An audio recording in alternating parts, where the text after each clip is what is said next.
He's white, European, and unathletic. And all that has stood in the way of everybody recognizing reality that the best player in the NBA is Nikola Jokic. Plus, who are the real contenders for a title in the NBA? The Mavs?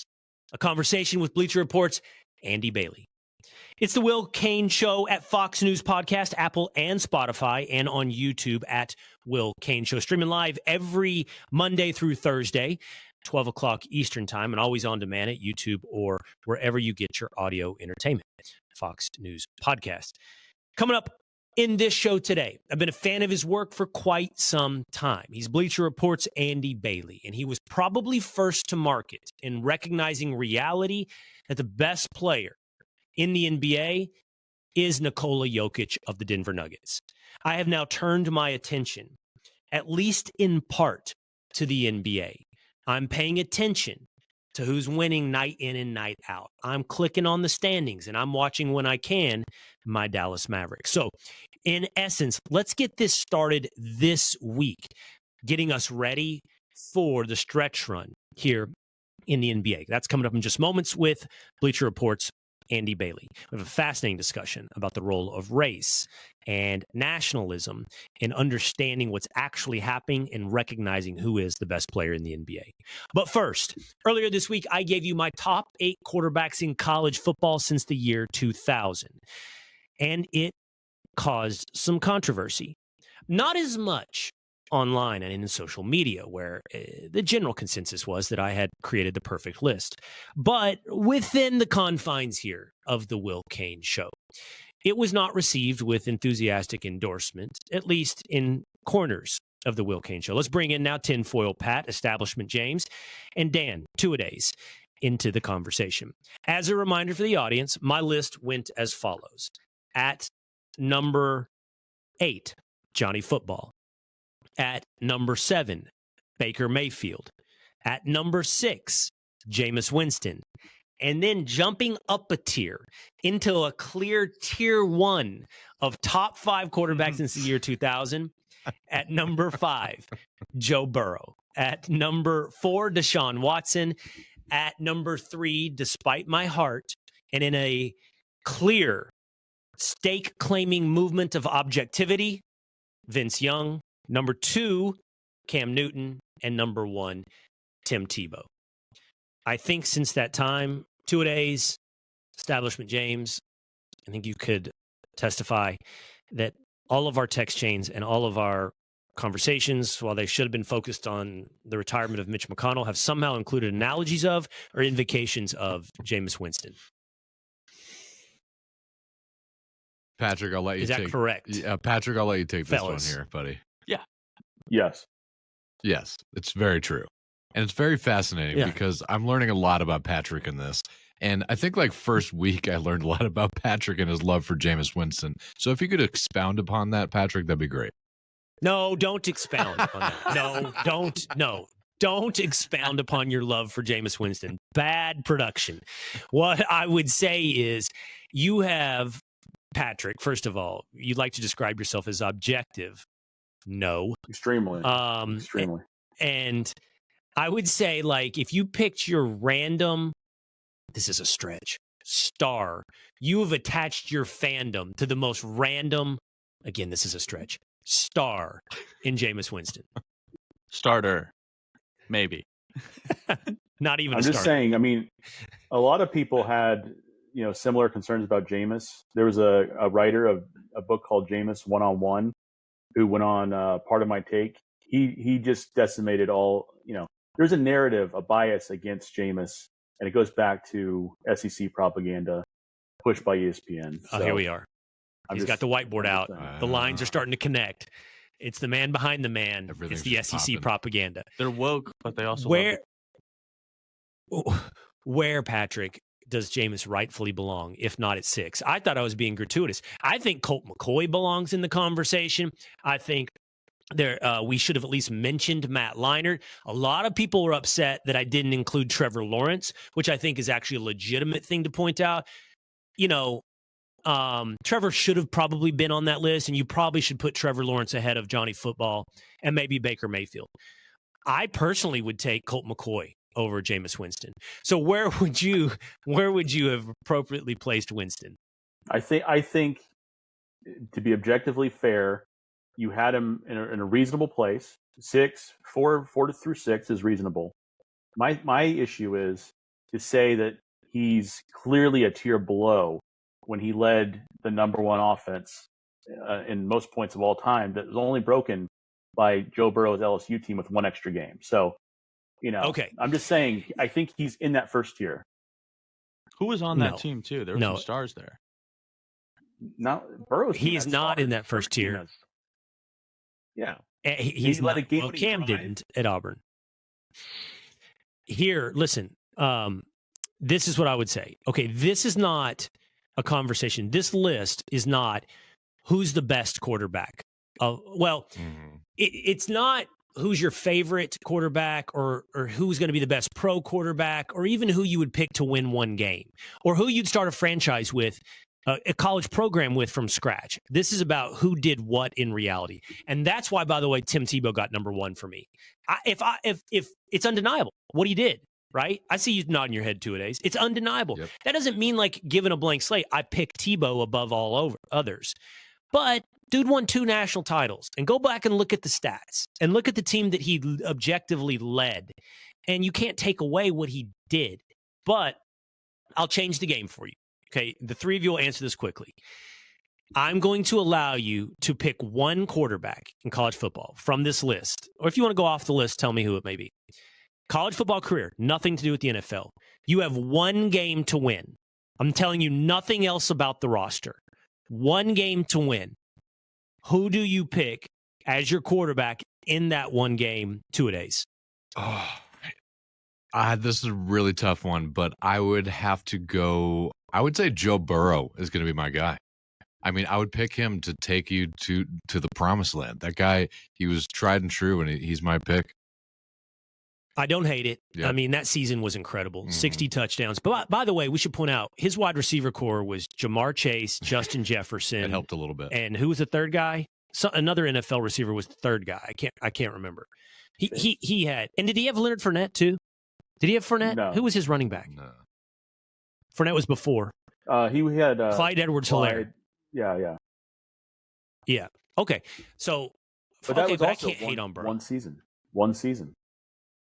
Okay. Young Establishment James. Young Establishment James.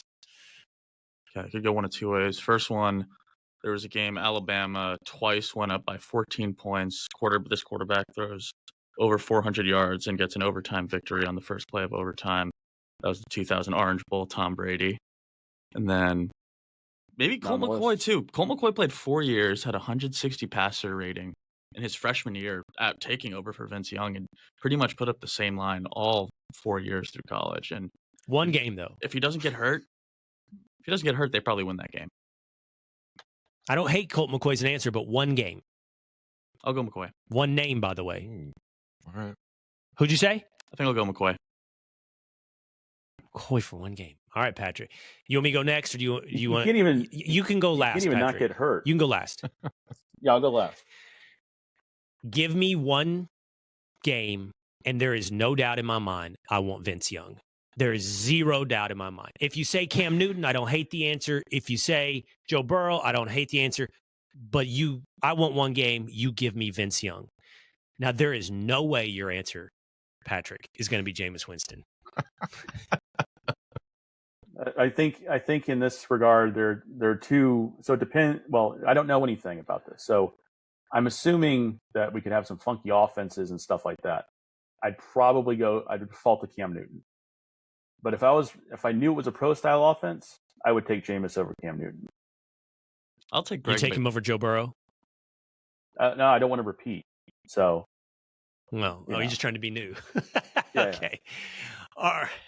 Well, I'll tell you what. You can make your own list, and you can put Jameis Winston at 1, 2, and 3. But for now, it's my list, and it's Tim Tebow at number 1, and that's going to do it. Okay.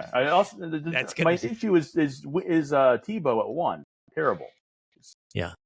He was trash.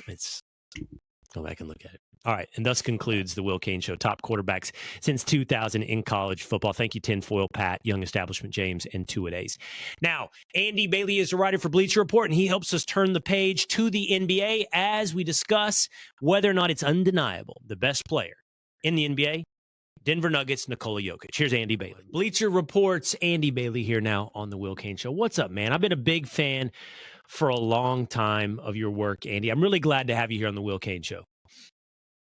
Well, I appreciate you having me. I've been a fan of yours as well, and I'm just grateful you put me on.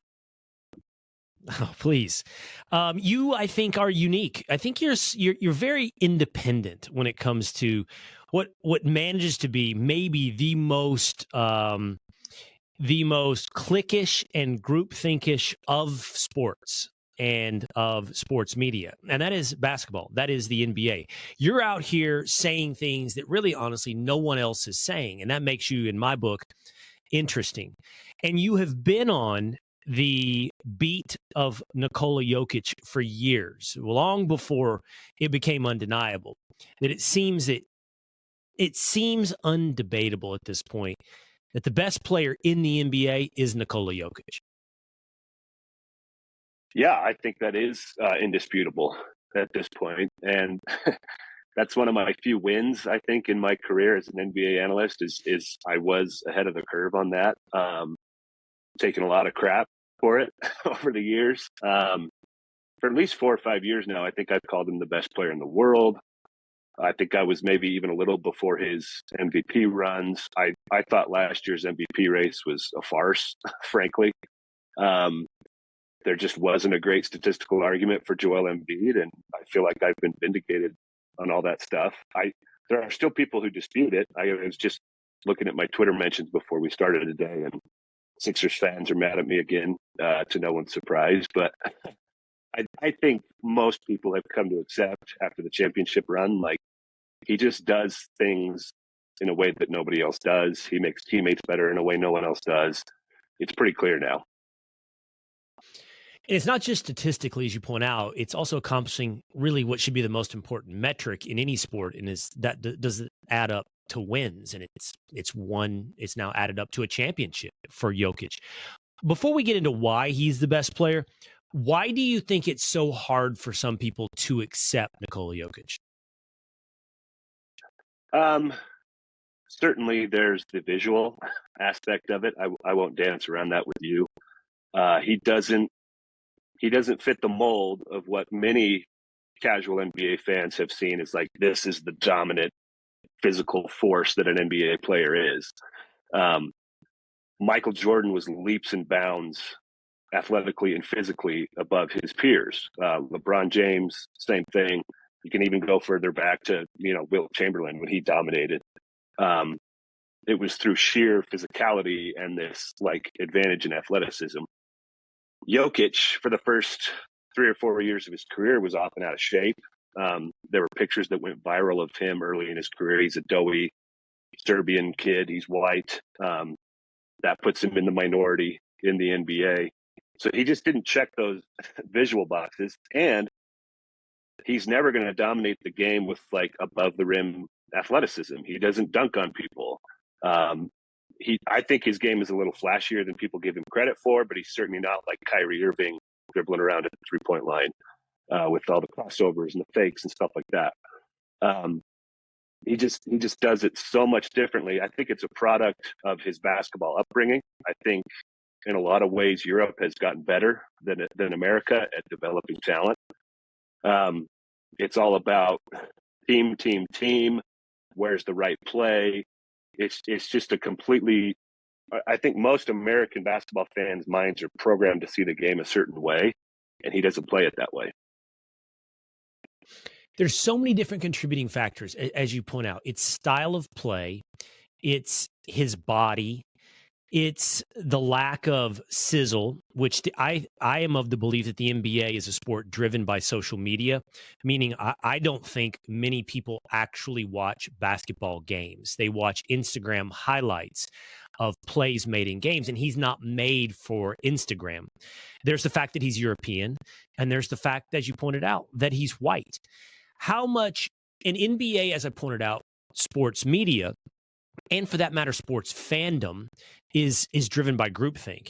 And I don't want to use that just, Andy, as a cudgel. I don't just want to use that as an insult, because the truth is society is groupthink. I mean, I saw something today that said at any given point in time, 80% of the population is consensus driven. It's just easier to go along and feel superior because you went along, and then look at those who are on the outside in the 20% and mock that 20%. And the consensus of NBA sports media is, I think, going to gravitate towards the black athlete in the NBA. So I'm curious, how much of it, let's just focus on one of those factors. How much of it is because he is white? I think that's got to be part of it. Like, I would never play the race card on his behalf. I'm sure he wouldn't want me to. But like I said, I think there is a certain image that has been the NBA superstar for years and years and years, and he didn't fit it. And obviously there was the huge controversy last season. Kendrick Perkins joined the MVP and said that he was receiving MVP votes because he was white. And I wouldn't want to disparage any individual MVP voter and say that, that moment changed their mind and they felt like they didn't want to come on the wrong side of that issue. But it did change the complexion of the MVP race.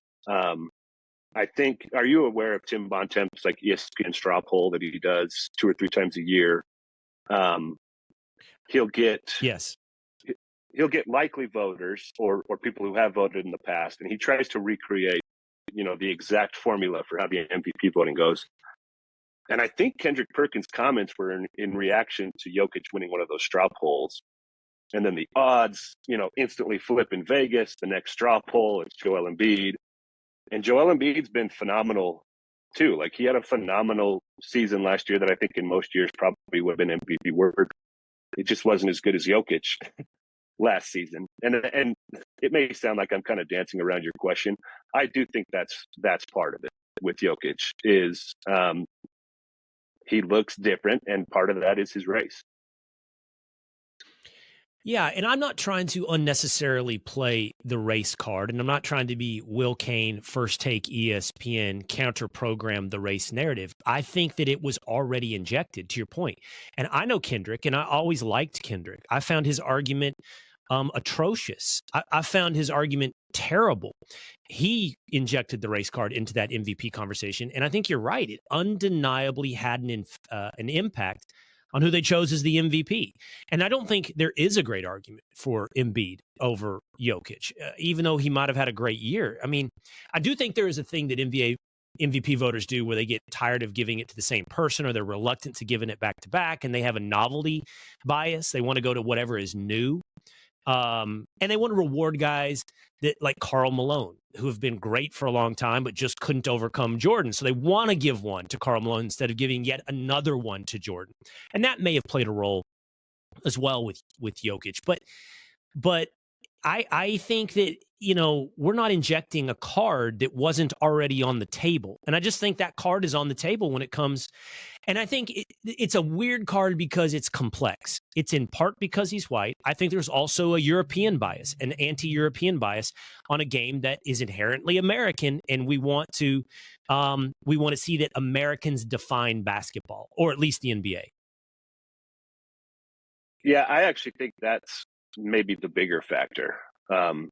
And I've seen a lot of backlash to European dominance this season.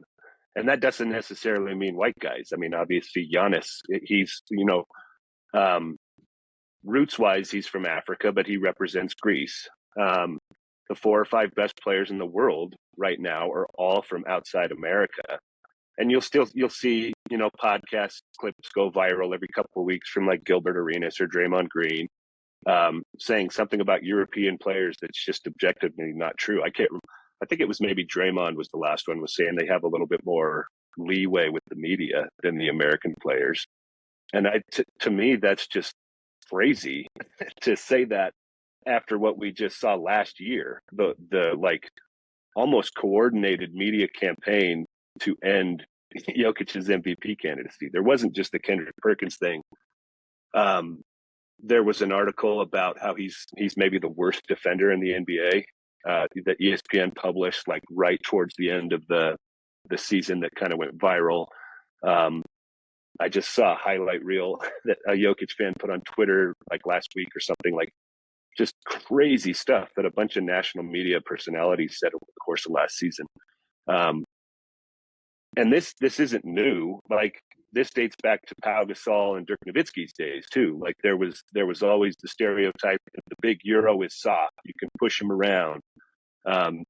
Those guys, I think, bucked that idea to a degree. Obviously, both of them won championships. Dirk won a championship as the, alpha. I think that probably should have dispelled the notion, but there's still some of that. And now that maybe the big Euro is soft thing is dead, they've moved on to other ways to attack the European players. And ultimately, it's probably just a reaction to this is a distinctly American sport. We have utterly dominated basketball for decades and decades, for basically its entire existence. And now all of a sudden the world has caught up to us. And there's another element, and I'm only doing this because I have the inability to avoid a conversation that I find interesting, even if it can be spun as controversial when I don't even think it is controversial. But there is also an American Black cultural attitude that this is the beating heart of basketball. I used to have guys on First Take, fans would say to me, Will, you have to understand when you come in and you tell Stephen A. Smith you're wrong, that he's wrong on basketball, like you're a white dude from a small town in Texas. Like, basketball is inner city Black culture, and it is almost like religion. And at the top of that religion is the NBA. And so it's hard to come to grips with the idea. And I'm just trying to describe reality. I'm not actually even condemning it. I'm just saying it's hard to come to grips with a new reality. And that reality is that right now, if you and I, and we should, create a top 5 players in the NBA, you're going to, I don't know. I mean, you could easily place 3 Europeans in the top 5. And 2 of them would be white. And that defies the beating heart of the culture of African-American basketball. By the way, that would be Luka, Nikola Jokic, and Giannis.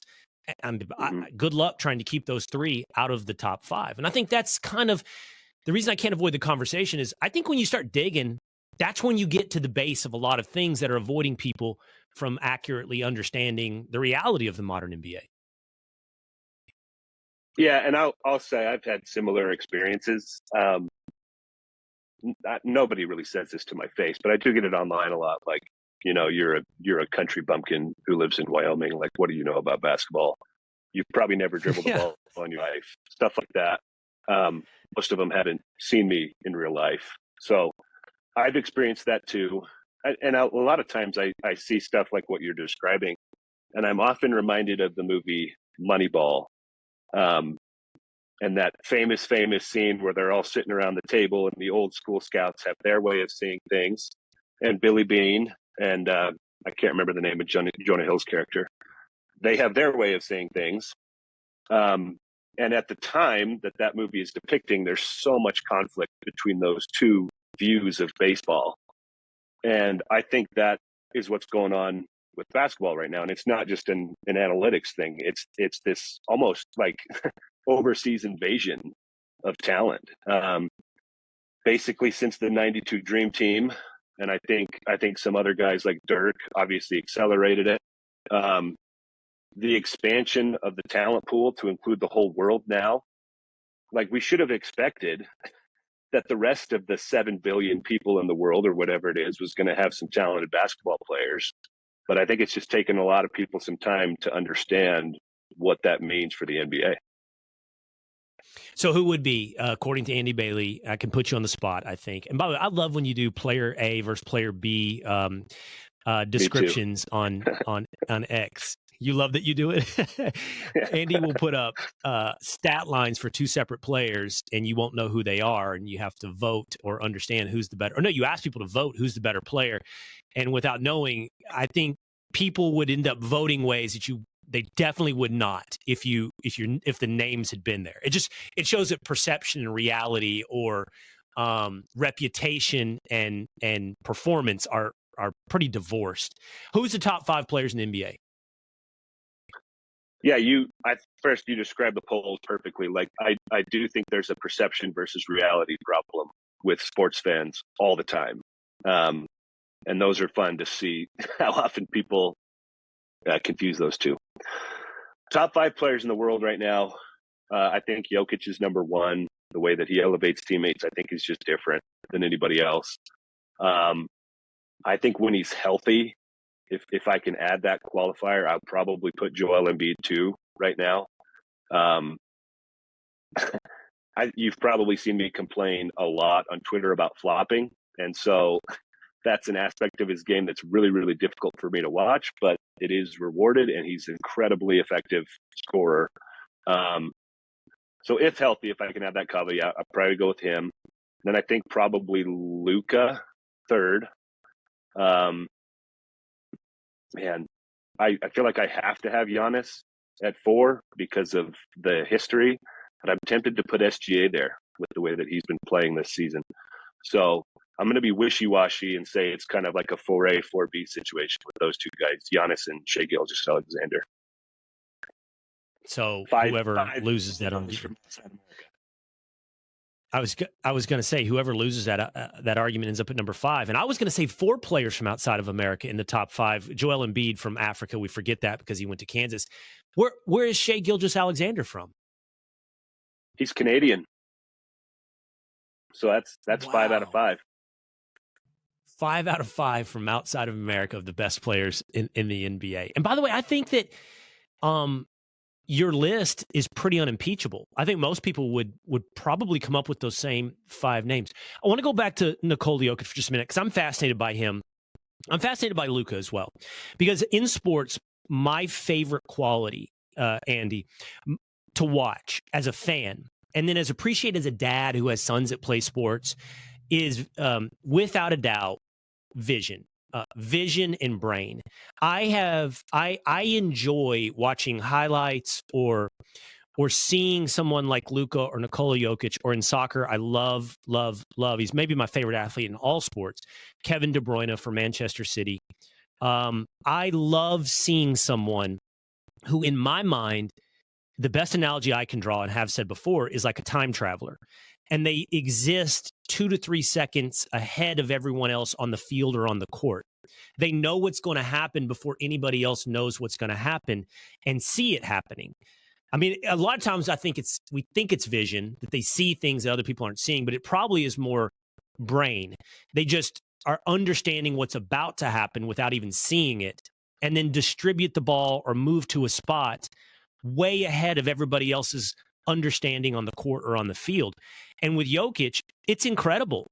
And not unlike Luka, but I mean, maybe even better than Luka. Like, it's like eyes in the back of your head. It's incredible to see where he distributes from the high post. Yeah, I love the way you describe that, first of all, as sort of like a quick time travel, because it does seem like he sees things developing 2 or 3 seconds beforehand. I think a lot of that has to do with preparation and the amount of time that guys like Luka and Jokic put in with their teammates. I think that's been easier for Jokic because he's generally played with the same starters for 3 or 4 years now. It's almost more impressive that Luka can continue to find guys without seemingly seeing them with his eyes, even though his roster is constantly turning over. Like, there was a play, I think it was either in yesterday's game or the one before. He's driving down the lane. A defender comes over from the corner, and if you watch the play, it doesn't look like Luka at any point turns his head to the left and sees Tim Hardaway Jr. in the corner, but he just chucks the ball backwards over his head anyway, hits Tim Hardaway Jr. right in the shooting pocket. And it's like he must have known when this defender entered his peripheral vision, there's an opening in that corner. And I know how to get the ball to that corner, and I assume Tim Hardaway Jr. is there. It's plays like that Jokic and Doncic, I think, are better than anybody in the NBA right now. It's very similar to the way that Jokic and Jamal Murray run the pick and roll. Like, when the defense starts to collapse on those two, Jokic a lot of times will just throw the ball to an open space near the rim, and Aaron Gordon magically appears out of nowhere and dunks it. Like, they just sort of see the chess pieces moving in a way that no one else does. And the last thing I'll say on that is I think Jokic I think his defense has long been underrated. I would never argue that he's like Joel Embiid or anything. He certainly has his weaknesses there. But that vision and that anticipation and stuff is starting to transfer into his defense this season. Like, he's reading passing lanes better than I think he did in the past. And I guess it was probably only a matter of time that brain, like you described, was going to help him on both ends of the floor. At the risk of this coming on the heels of our race conversation, everybody's like, oh, Will picked, the white guys that see the games ahead of time. I mean, another player that is like this is LeBron James. I mean, LeBron understands the game and sees it and moves in the same way. If we went before LeBron, who would you point out plays that game in that time traveler mindset? Like, who from the 90s or the 80s played that way? Pre-LeBron, now we're getting a little bit out of my wheelhouse, but I would say Stockton is one who could see a play develop before it happened. Jordan, I think, to the extent that he could get to his spots as a scorer, I think that would apply to him to some degree as well. And he has some underrated playmaking seasons that I think people forget. Like, early in his career, he has a season where he averaged 8 assists a game. So he was a good playmaker too, and I think he could kind of recognize the chess pieces moving around the board. And I'll also say, I think it's maybe easier for the modern guys to not only have this ability, but deploy it the way that they do, because the game is so much more spread out now. If you watch some of those 90s and 80s games where all 10 guys are inside the three-point line on a lot of possessions, there's not as much space to exploit with those kind of plays. Now teams will have guys, like the famous example was the Bucks with Brook Lopez years ago, would have, they put a box on their practice court that was like 2 feet in the three-point line. This is where we stand, just space floor. So now there's just so much more open space in the middle of the floor for guys like Jokic, Doncic, LeBron to exploit. So I think it's a little easier for us as fans to see it now. All right, let's indulge a little bit of homerism, so a little self-indulgence for me. So I'm a Mavericks fan. Everyone knows I'm a homer for almost anything Dallas. So I was excited to get you on this week because now my attention has turned more to the NBA. And this is when it does for me. When football, I need a week or so after football. And then the trade deadline as well in the NBA helps re-energize the whole story, the drama. And post NBA trade deadline, Andy, I'm like really excited about the Mavs. Like, I'm checking every day what happened last night. I love what they did in adding Gafford and PJ Washington. And I don't want to hammer people with, not everybody knows, the backup center for a random team in the NBA when I'm talking about Daniel Gafford. But what I'm getting at is I think the Mavericks all of a sudden make sense. Like, the roster makes sense. I don't know what that makes their ceiling, but I want to ask you, like, if you look at the West, you can easily go 7-8 deep on teams who there's a little bit of record separation, but I think maybe like 5 through 9 are like 3 games apart or something like that, or 7 through 10 are 3 games apart. And so it makes it hard to say who's a real contender. So let's just go with the West. And I'm asking you about the Mavericks, but if they are, who else? If they aren't, who is a real contender?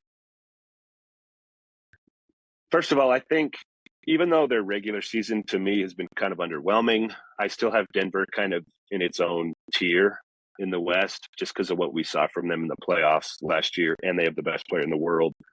That goes a long way in a basketball series when there's only 10 guys on the floor. The outsized impact of one player is a lot greater in basketball than it is in baseball. Well, maybe not baseball, because that's kind of a one-on-one sport in ways. Certainly bigger than football. But that's the same reason I think I would include Dallas as a legitimate contender, because while I didn't, when we had the discussion earlier, say Luka was my top player, he could be the best individual player in any individual series. Certainly against anybody in the West, and that includes the Nuggets, but also against any team in the East. And we've seen him elevate the game different level in the playoffs. See those guys that not afraid of the big bright lights. He's had some ridiculous playoff series. He's already made a conference finals. And I think their roster makes a lot more sense around him too. Even before the trade deadline, I had them in the back of my mind as like a potential spoiler because him and Kyrie are so good They play together pretty well, I think better than a lot of people expected. Derek Lively, their rookie center, was better than expected.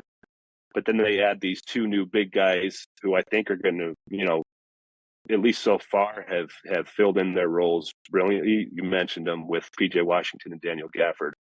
They're deeper now. They had to expend a lot of capital to get all these people here, but that's what you got to do when you have a player as good as Luka. So, long-winded way of answering the question. I do think Dallas is a legitimate contender, but I could probably sit here and make an argument for 7 or 8 teams, to your point. Right. By the way, are the Wolves, who I think they're in first in the West, and right. When was it? Who was I talking to recently? I asked them, I debated them on if you could have one player. I can't remember, but the answer was Anthony Edwards. So for the Wolves to be real, Anthony Edwards has to make that person right. Who was it that made the argument with me for Anthony Edwards? Like, is he ready to be the best player on a championship team? I think he's going to have to go through a couple more speed bumps in the postseason. He's already lost 2 series. There's sort of like in the NBA, it's almost been axiomatic for decades now that a group of players together on a team has to go through some challenges in the playoffs before they finally break through. That trend is rarely broken. And I think that's what's going to be difficult for both the Wolves and the Thunder. The Thunder, especially, like they literally have no playoff experience beyond Gordon Hayward on that roster. For Edwards specifically, like Luka, I know he raises his game to a different level in the playoffs. He was absurd against the Nuggets in the first round last season. There's like an alpha to him. That this is kind of a blasphemous comparison, but there are aspects of Jordan to Anthony Edwards' game. So could I see him eventually becoming a, best player on a championship team? Absolutely. I'm not sure I'm ready to go there just yet. And the Mavs don't satisfy your axiom, by the way. They don't satisfy a group of guys who've been through the trials together because they've churned that roster. It's not the one that went to the Western Conference Finals a few years ago. And I love Kyrie, by the way. I have been so it sounds like so dorky to say pleasantly surprised. And I can't say I'm blown away because I knew how good he was when he was with the Cavs, but he's something else. When you're rooting for Kyrie, it's different than when you're rooting kind of against Kyrie. And it's incredible when he's on your team. But okay, then there's the team that's sort of over and above everybody else in the regular season, has been through those trials, although they've made some tweaks and adjustments to the roster, and that's the Celtics in the East. Speaking of, I brought up Kevin De Bruyne in Manchester City. There's a really cool article on The Athletic about the Celtics, and was it Joe Mazzola, right, is the coach, and his love of Pep Guardiola and learning from soccer and what it's meant for him and what he's implemented with the Celtics, which, by the way, people don't understand. Those two sports are pretty similar. They're both about space. They're both about flow. They're both about constantly changing environments and making decisions. And I don't know, kind of made me think, wow, the way the Celtics play basketball, this could be the year for the championship. They are incredible. And I made that, that my daughter and son both play basketball for the first time this year, and they both have a couple years experience in soccer. And I tried to explain to them the similarities. You're going from one side to the other. You're trying to get the ball in the goal. So that's a great comparison. Boston is absolutely stacked. As you started to lead into this question, I thought Derek White is maybe a guy that I could have brought up for the vision question that you had earlier, especially on defense. Like, he anticipates things brilliantly for them. Obviously, their stars are Tatum and Brown, and they're the guys who've been through a bunch of battles together, as you referenced. But the supporting cast around them now just fits perfectly. Derek White and Drew Holiday, I think, is the best defensive backcourt in the NBA. Kristaps Porzingis, the moment they got him this past offseason, I thought, that's a home run. He just fits perfectly. He's 7'3" or 4, whatever. And he commands defensive attention 5 feet outside of the 3-point line. So that obviously spreads the floor out for those slashers. And their rotation is like 8 or 9 guys deep at this point. And you can mix and match like any combination of those guys, and they have dominant lineup numbers. Like they are playing like an absolute juggernaut right now. And if they end up winning the title, we might all look back and think, why didn't we see that coming for months? What is your prediction right now? Are you gonna go with Jokic and the Nuggets? Here's my opportunity to be a homer. Yeah, I'm going to stick with the Nuggets. I called them last year, but that was, certainly homerism too. And I have been frankly discouraged by a lot of their regular season games, but there have been moments, including a game in Boston back in January, where you see they activate playoff mode. And I don't think there's a defense in the NBA that can stop the two-man game with Jokic and Murray. So I'm gonna stick with them for now. But I think it'll be those two teams in the finals. I know you said homer. You referenced earlier. You're Wyoming, and you said they haven't seen me. Like, what are we talking about here? Are we talking about 6'10"? Were you a big basketball corn fed? Which would be Nebraska. So you're steak fed in Wyoming. I'm not that big. I'm 6'7", and I'm probably 50 pounds overweight now. But and I played very, very, very low level college basketball, but I have had occasion to run into like other people in the media, and you can tell they're like, "Who is this guy?"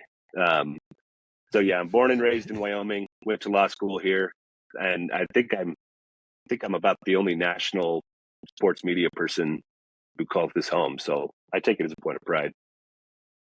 And what city are you in Wyoming? I live in Cheyenne, Wyoming. So I'm just over an hour north of Denver. So if I need to get down to a game for media stuff, that's my spot. And yeah, kind of my local team. I want to get up there. I want to go to Cheyenne Days, right? Isn't that the name of it? Cheyenne Days, the big rodeo? Frontier Day. Yeah. Frontier Day. Yes. I've always wanted to do that. Huge. That's party in Cheyenne. That's definitely this city's claim to fame. People turn up from all over the country. Last full week in July every year, lots of country concerts, lots of carnival food. It's a good time. All right, man. Andy Bailey, I was excited to have you on as we continue through the NBA season and head towards the finals. I'd love to have you back and we can analyze what we're seeing. But I was excited to have you on as I turn the page now for me and my full attention going toward, not full. I've got some NFL free agent and college football spring ball and English Premier League soccer. But more of my attention turns now to the NBA. Thanks, Andy. Thanks for having me, Will. I appreciate it. There you go. I hope you enjoyed that conversation with Bleacher Report's Andy Bailey. That's going to do it for today's Cain On Sports Friday episode, sports exclusive episode here of the Will Cain Show. I will see you again next time.